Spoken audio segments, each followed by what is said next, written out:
everyone. I'm going to share with you another book that I wrote when I was younger. I'm not sure how young, but it was at least probably 10 years ago.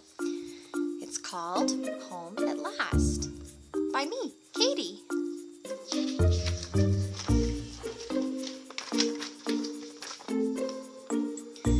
It was a bright sunny day in summer, and Peter and his family were all overjoyed at the fact that their three beloved pets, Luath, Bodger, and Tau, had just returned home after a long, tiring, and adventurous journey in the dark, mysterious wilderness.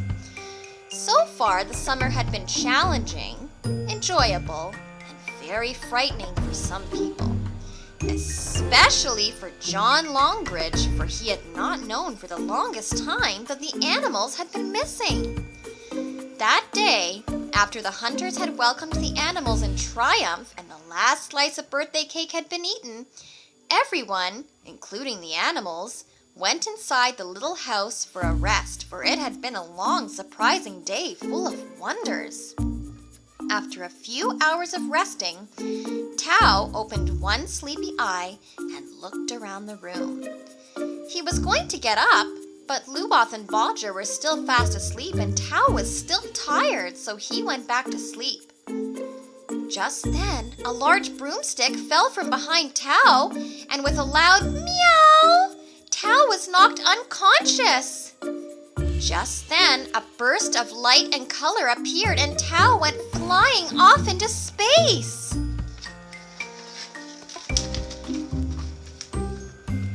Just then, something big and brown appeared in front of the bewildered cat and Tau started to panic. But he stopped when he realized it was a large toadstool with pink and blue polka dots on it. Tau, being the curious cat he was, decided to climb it.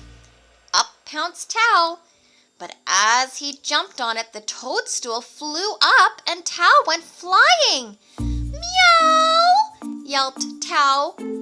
But the poor cat didn't have to worry because he landed in Pillowland, where everything is soft.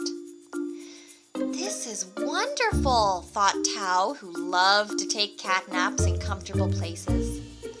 After a few hours of exploring and looking around, Tau came to an old rusty fork in the pillow. The sign pointing left said, "The Great Nut Tree Elevator," and the sign pointing right said, "Ride in a kangaroo's pouch." After some pondering, Tau decided to take the path that led to the Great Nut Tree Elevator, for it sounded more interesting. Tau walked happily down the soft pathway that led to the tree, and as he walked, he watched shooting stars dancing in tutus and ballet slippers doing the can-can.